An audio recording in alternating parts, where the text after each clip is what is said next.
Suddenly, Manhattan disappeared. Not through speed, through time. He stepped backward billions of years to the birth of Robert Reynolds. Nothing changed. He stepped further back, before humanity evolved. Still nothing. Further still, before Earth existed, the void remained. Like an infection that had always existed outside history. You can't erase what isn't born, the void whispered across all moments simultaneously. Manhattan returned to the present. His expression remained unchanged, but his calculations had failed. The void attacked again. This time the darkness wrapped around Manhattan himself.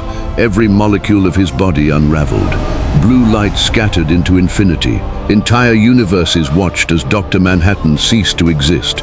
Seconds passed, nothing. Then, a single glowing particle appeared. Then another. Then millions. Dr. Manhattan reconstructed himself from less than dust. I have done this before. The void tilted his head, but never while I was learning. Without warning, black tendrils pierced Manhattan's newly formed body. They did not wound him. They infected possibility itself. Suddenly, futures Manhattan had once perceived vanished one after another. His omniscient vision narrowed. For the first time since becoming Dr. Manhattan, tomorrow became uncertain. Across creation, impossible phenomena erupted. Entire timelines merged. Versions of heroes met alternate versions of themselves. Dead worlds returned. Living worlds disappeared. Some realities aged billions of years in seconds. Others reverted to their first moments of creation. The multiverse was unraveling. Watching from unimaginable distances, ancient cosmic entities remained motionless, not out of fear, out of understanding. Interfering would only accelerate the collapse. Meanwhile, the void had transformed again. His body expanded beyond human shape. Galaxies orbited within his wings. Black holes became his eyes. Nebulas flowed through his veins. He no longer resembled Robert Reynolds. He resembled the end of everything. I am what every universe fears, he declared. The final silence. Dr. Manhattan looked upon the monstrous form. Then something unexpected happened. He smiled, a faint, almost imperceptible smile. You've misunderstood me. The void stopped. I never came to stop you.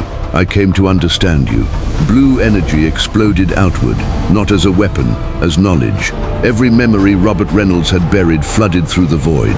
His childhood, his pain, his guilt, his desperate desire to be loved. The darkness staggered. For the briefest instant, Robert Reynolds' voice emerged. Help me. The void roared. No! Darkness swallowed Robert once again, but the crack had formed. Manhattan had found it. The void was not invincible.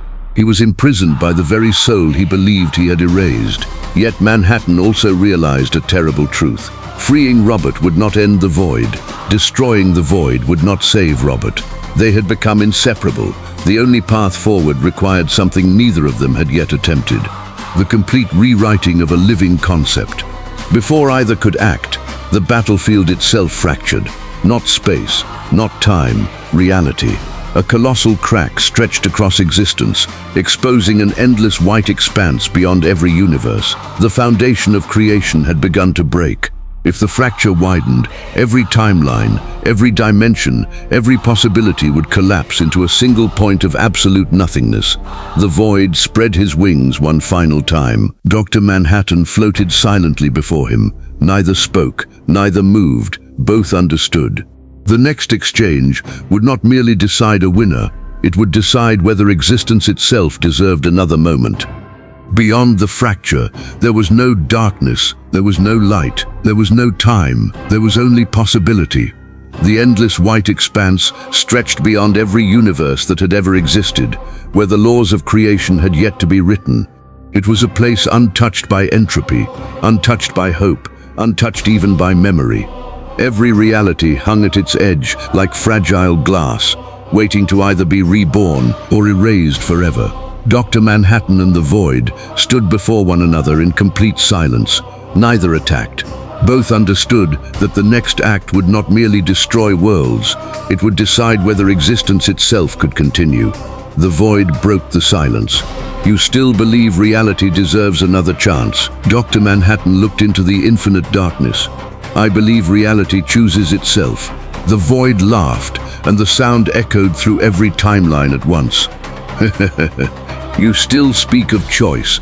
Every civilization ends, every hero falls, every star dies. I am not the destroyer, I am the conclusion. As he spoke, his body dissolved into an ocean of living shadow that spread across the white expanse. The darkness did not consume matter, it consumed meaning. Colors lost their identity, time forgot its direction, even mathematics fractured as constants became uncertain. Entire universes disappeared without violence. They simply ceased to have ever existed. Dr. Manhattan watched without fear. He had witnessed the birth of galaxies.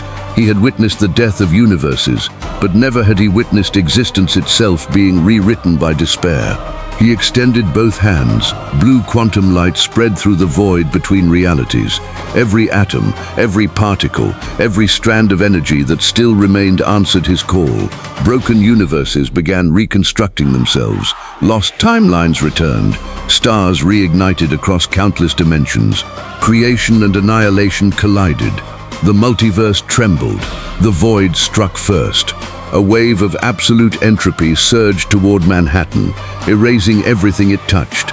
Entire dimensions folded into nothingness. Cosmic beings vanished before they could even comprehend what was happening. Dr. Manhattan did not defend himself. Instead, he walked into the wave. His body unraveled into glowing blue particles, then into quarks, then into quantum fields. Finally, even those disappeared. For a heartbeat, Dr. Manhattan no longer existed. The void smiled. It is over. Then a voice echoed from everywhere. You misunderstand existence. Blue light emerged from every surviving atom in creation simultaneously. Dr. Manhattan had not reconstructed himself. He had become part of reality itself. Every star, every photon, every molecule, every possibility. The universe itself had become his body. The void hesitated. For the first time since his birth, he felt something unfamiliar: isolation. Manhattan spoke from every direction. You believed darkness was inevitable because every future ended with you. That was true, but you never considered a future where the observer became the universe. The void roared and unleashed every ounce of his limitless despair. The multiverse shook violently. Darkness swallowed galaxies by the millions, yet everywhere the darkness spread, blue light quietly returned. Not through force, through balance. The void was destroying reality faster than any being ever had. Dr. Manhattan was recreating it just as quickly. Neither gained ground. The war reached perfect equilibrium. Seconds became centuries. Centuries became moments. Across an eternity compressed into an instant, neither being could overcome the other. Then Manhattan remembered Robert Reynolds, not the void, the man, the frightened child who had spent his entire life believing he was broken. Manhattan reached into the darkness, not to attack, but to understand. He found Robert's consciousness buried beneath endless despair. "Robert," a faint voice answered, "I can't stop him. You don't have to destroy him. You only have to choose." The void erupted in fury. There is no Robert, but the lie had weakened. Every memory Manhattan had restored now fought against the darkness. Robert remembered friendship, sacrifice, hope. Every hero who had refused to abandon him. A single golden spark ignited within the endless black ocean. The void screamed, "No!" The spark grew brighter. Golden light spread through the darkness like dawn breaking after an endless night. Robert Reynolds emerged, standing face to face with the monster that had haunted him for so long. "You told me you were all I could ever be." The void answered with rage, "I am everything you fear." Robert smiled sadly, and fear doesn't get the final word. For the first time in existence, the void faltered, not because it had been overpowered, because it had been denied. The darkness collapsed inward, losing the certainty that had sustained it. Dr. Manhattan acted, not with a blast of energy, not with overwhelming force. With a single thought, he rewrote the relationship between Robert Reynolds and the void. No longer master and prisoner, no longer halves of the same soul. The void became what it had always feared becoming, a choice. The darkness dissolved into countless fragments that scattered across the infinite white expanse. No longer capable of acting as one will, reality stabilized. The fractured multiverse healed. Stars returned to their rightful places. Time resumed its endless march. Robert Reynolds collapsed to his knees, exhausted but free. Dr. Manhattan looked across the restored cosmos. He already knew this moment would not last forever. New threats would come. New universes would rise and fall. That was the nature of existence. Before leaving, Robert asked quietly, "Did I win?" Dr. Manhattan looked toward the reborn stars. "No, we did." With that, he vanished into blue light. Across infinity, life began again. The universe took its next breath, and for the first time in countless eternities, the void was silent. The void possessed overwhelming destructive power and evolved into a conceptual embodiment of despair. However, Dr. Manhattan's superior mastery over matter, space-time, and his ability to fundamentally rewrite the relationship between Robert Reynolds and the void allowed him to end the conflict without relying on brute force. Rather than overpowering darkness, he transformed the conditions that sustained it, bringing the battle to a fitting philosophical conclusion.